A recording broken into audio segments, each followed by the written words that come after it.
Hey guys, welcome to this new video. My name is Kevin and today we'll be talking about how to become a software developer and what's the fastest way to do it. So what kind of developer you want to be? That's the first thing that you have to ask yourself. Do you want to be a front-end developer, a back-end developer, full-stack developer? Do you want to develop apps for Android or Mac OS?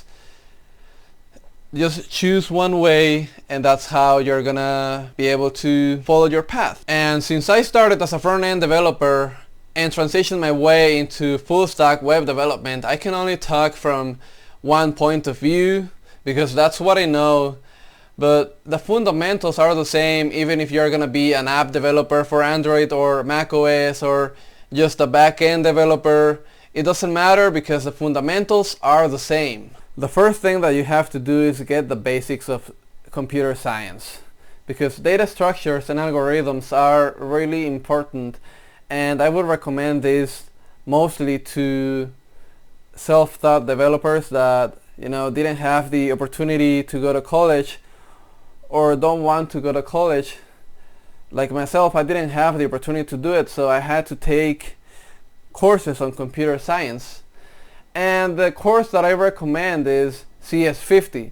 Just go and Google it and you'll find a course called CS50 by Harvard, which is really good, and it gives you a really good introduction to computer science.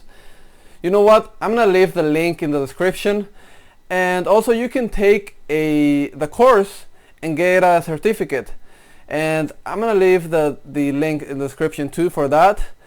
But if you don't want the certificate, you can just watch the videos here on YouTube, and that's it. Once you learn the basics of computer science, you have to learn HTML and CSS. And for that, you're gonna buy a book or take a course on HTML and CSS. And why do you want that? Well, you want a guide that is gonna take you along the way and help you target what you need to learn. So once you have that guide, just follow it, practice, and then once you finish that, you're gonna start building a lot of responsive layouts because that's gonna give you the real learning. You don't learn by just taking a course and doing a few practices. You have to really take it to the next level. Practice by yourself without something guiding you. Once you learn the basics, then you do it by yourself and you basically build a lot of layouts, and that's how you're gonna learn. That's the same thing for anything, any programming language. You take the basics and then you start building things yourself. That's how you learn. But also, you don't have to memorize every CSS property or HTML element. It doesn't make sense, man. You don't need to do that. You can just Google things out. If you need to know something, just Google it and you'll find it. Developers do that all the time. You don't have to be afraid to Google things, and you don't have to learn absolutely everything. It's not vital. You don't need to learn every single property or HTML elements. So just focus on the principles, on the basics, and that's it. Once you practice HTML and CSS and you have really good layouts, now is the time to learn JS. Find a really good course on JS or a really good book, and the same thing. You're gonna do it because you need the table of contents or like a kind of a guide of what to learn. Like here you see this book, you have a table of contents that you can follow, and now you know what to learn. So you don't it's not like you really need to buy a book. You can just go to here on YouTube and just type course on JS and find a really good course that you think is gonna be great. And you know what? I'm gonna look for really good courses and I'm gonna link them in the description so you don't have to do that. Once you start taking the JavaScript course, you're gonna have to practice a lot along the way. you're not gonna go just like bench watch all the course and do nothing. You have to watch the course and practice along the way. Like, just watch one video, one concept, and start practicing until you understand that you get it. You know, like, watch the video, practice for 2 hours, and if you still don't get it, then watch the video again and keep practicing. And that's how you're gonna go, you know, through the whole course. If the course is like 20 hours, in reality it's not gonna take 20 hours. It's gonna take more than 100 hours to complete. It's not something that you're gonna, you know, do like 4 hours, watch 4 hours of video in one day, and then the next day the same, and the next day, until you finish it in 5 days. That's not gonna happen. Like, if you do that, you're not really gonna learn anything. You're gonna have maybe the concepts of what JS is, but if you really want to learn, you have to watch one episode, one video, and practice a lot. Once you went through the whole JS course, now is when things get interesting, because you're gonna build your first web applications, which is one of the most exciting parts of learning web development. You're gonna get to build your own apps, and that's exciting. At least it was for me. So now, what can you build? You can build a to-do app, you know, a to-do list. You can build a weather app. You can build a app that tracks the market, and that's gonna be, you know, that's gonna be using an API. So that's gonna help you on learning how to use APIs. The weather app uses an API too, and I'm gonna leave an article that I wrote that is gonna give you an ideas of 10 projects that you can build with, you know, JS, and that's gonna help you a lot for, you know, to inspire you. And you don't have to do those apps. You can just Google yourself and find apps that you find interesting. But I would not recommend to watch a YouTube tutorial on how to do a to-do list or how to do a weather app. Why? Because you don't want to be in tutorial hell.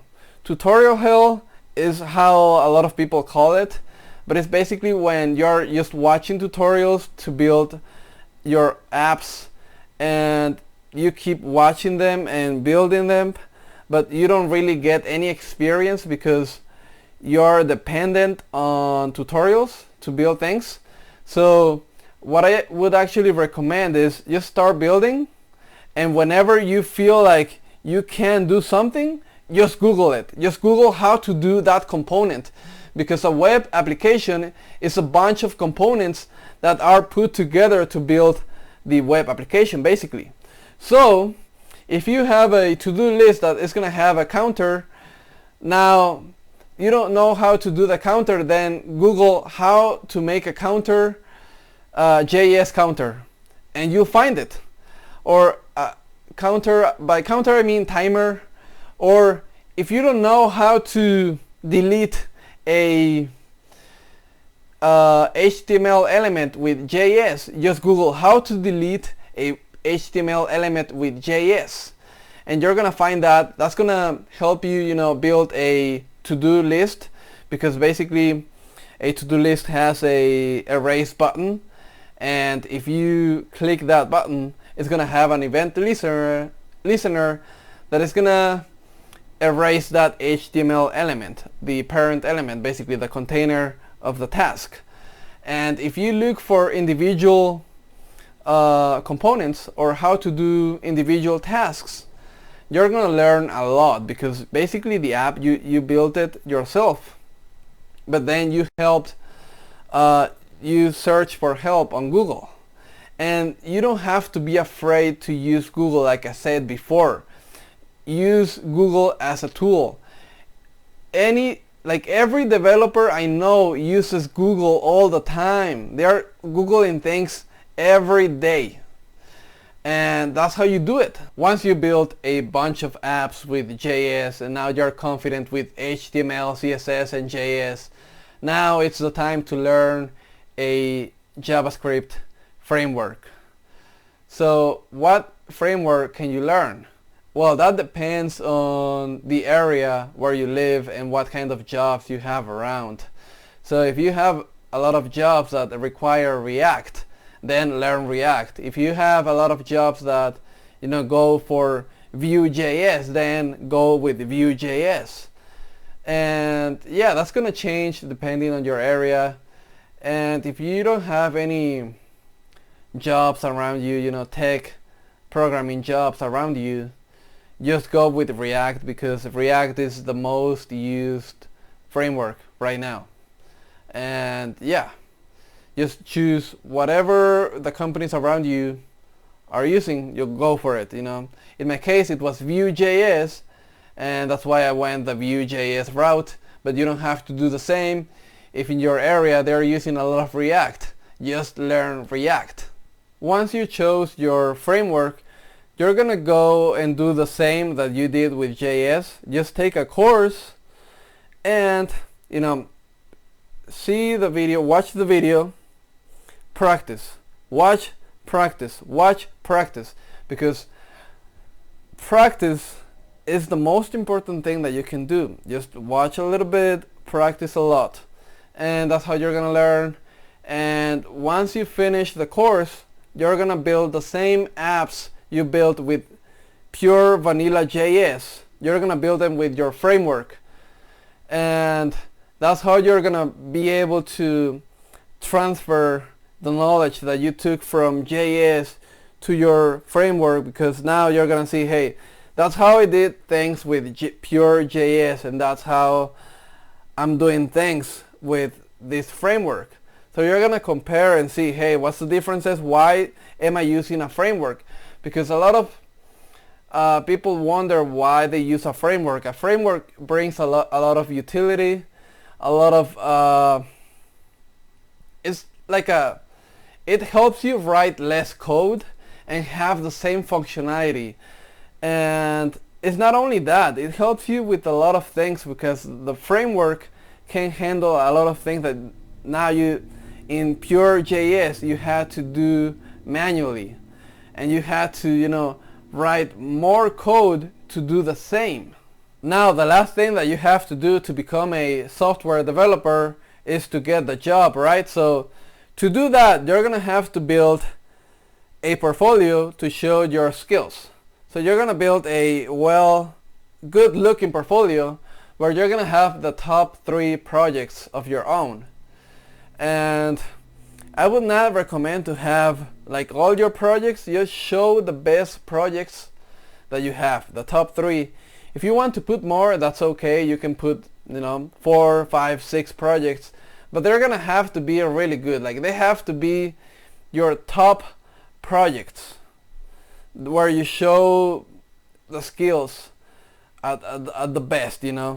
So now that you have your portfolio, you're gonna apply to jobs like a madman. But you're not gonna go to jobs and just apply, like quick apply. No, you have to go to each job, read it, and see, okay, these are my skills, these are the skills that they are asking for. If you have most of the skills but not all of them, it's okay, you can apply to that job. Just when you write the front letter that you send them, write it so it matches the skills they are asking for. Obviously, you're not gonna lie on that letter. Just say, hey, if they're asking for JS, React, and all that, hey, I know, you're gonna put that React, JS, and if they are asking for Python too, you can just put something like, I'm a fast learner, I can adapt super fast, and that's how you do it. Like, you don't have to lie, and I would not recommend lying on that, because then when you take the tech interview, then what's gonna happen? You're not gonna know what to say if they ask you about something you don't know. So yeah, go through each job and take the time, take like an hour to apply to that job. Carefully write the front letter and then send your resume with that front letter and just apply to it. And then once you do that, you have to keep doing it for as long as you need to. Like if you don't have a job, your job is to get a job, so just do it like if you were working like 8 jobs a day. Apply to 8 jobs a day. Each one of them is gonna take 1 hour, so do it. If you want to take like 10 hours of the day, then apply to 10 jobs. It's okay, because now you have to get that job, right? So apply to as many companies as you can, and also keep track of them, because you don't want to apply to the same company twice. That's not gonna be good for you.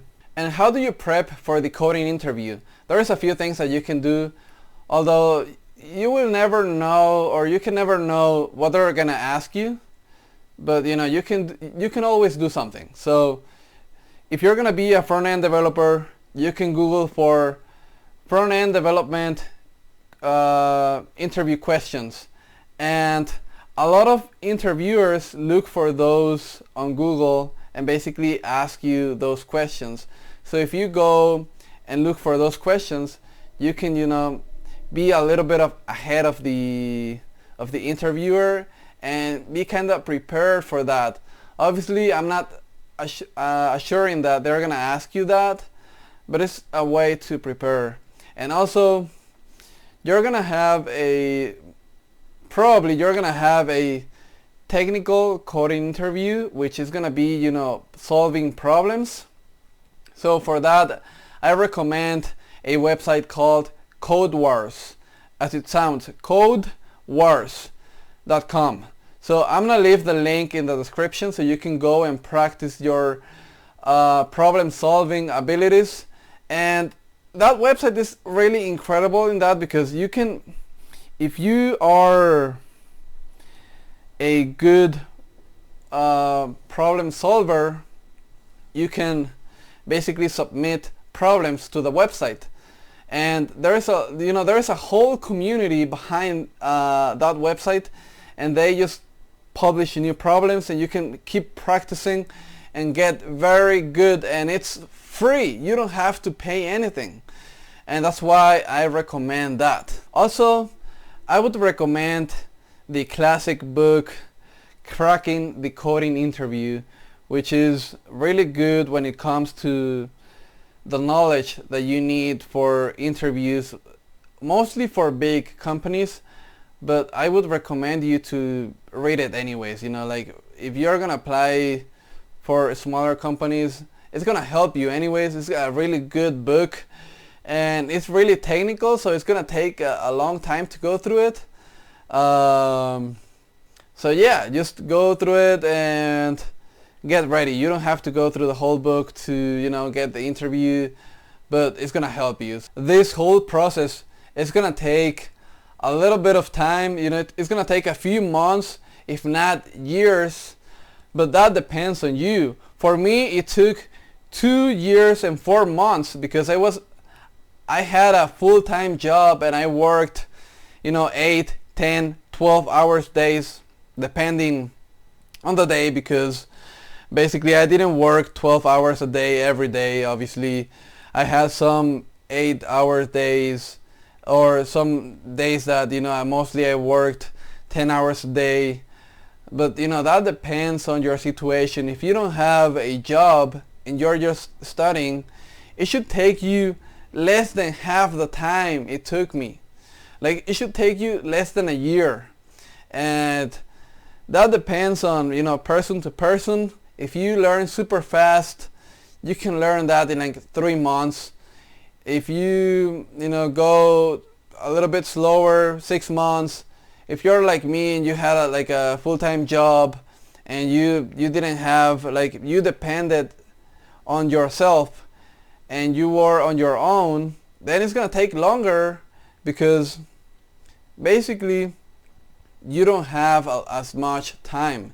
Time is a great tool at your hands. So if you have a lot of time, then you can just accelerate the process a lot.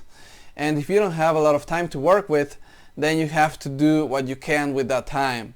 So take the time to learn, and take as much time to learn, because basically if you want to do it fast, you're gonna have to put in the work and put in the time, man. This is not something that you do in 1 month. At least 3 months, and you're gonna have to be really good and have a lot of time in your hands. If not, it's gonna require more time, man, more. 6 months, 1 year, who knows, man, it depends on you. But this is the fastest way to do it. And obviously you want to avoid the tutorial hell, as I mentioned before. Avoid tutorial hell like it was cancer or something, you know, like just avoid it.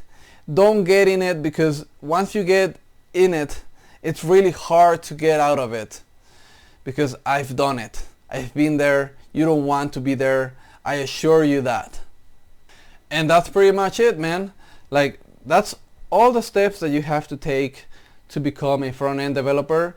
And you can take similar steps to become an app developer for, you know, Mac OS, Android, or if you want to be a back-end developer, you can take similar steps. Just, you know, take the fundamentals of the video and use them in your journey.